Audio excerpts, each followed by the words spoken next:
Let me guess. You are tired. Not physically tired. You are socially tired. You replay conversations in your head before you sleep. Did I say the wrong thing?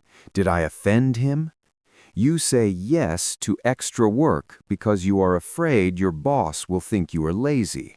You go to dinners you hate because you don't want to kill the vibe. You are a nice guy, but deep down, you are exhausted, and secretly, you are angry. We are going to fix this today. We are using a book called The Courage to be Disliked. It's not a philosophy lecture. It's a survival guide for people who care too much. We are going to teach you the art of not giving a fuck. Why is your life so heavy? Because you are carrying luggage that doesn't belong to you. This book calls it interfering in other people's tasks. Imagine your boss is in a bad mood. He slams the door. Your heart starts racing. You think, is he mad at me? What did I do? Stop. Adlerian Psychology has a simple rule: separation of tasks.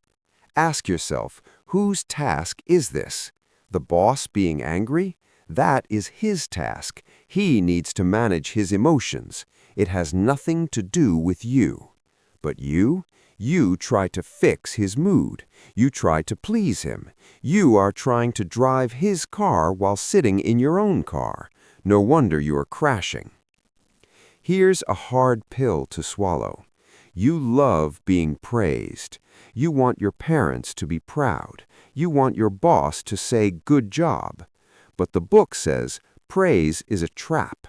When someone praises you, they are judging you. They are looking down from above. It creates a vertical relationship, master and servant. If you live for praise, you are handing them the leash to your life. True freedom is when you don't need their applause. You do the work because you think it's good, not because they think it's good. You stop looking up. You look them in the eye. You treat everyone as equals. That is horizontal relationship. So, how do we use this in real life? Let's say a friend asks for a favor you don't want to do, or pressures you to drink.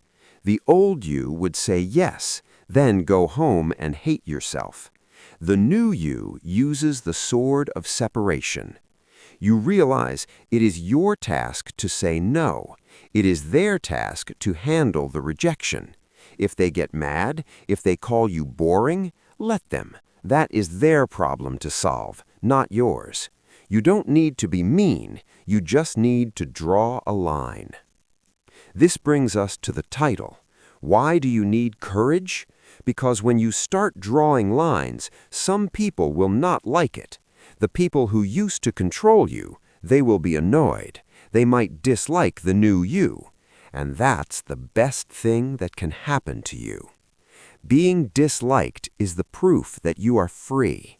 It means you are living by your own rules, not theirs. It means you finally cut the strings. Don't be afraid of being disliked. Be afraid of living a life that isn't yours. You don't have to be a superhero. You just have to be you. If you are tired of being the nice guy, tired of the guilt, tired of the drama, read this book. It's not just a book. It's a pair of scissors for your puppet strings. I've left the link below. Stop caring, start living.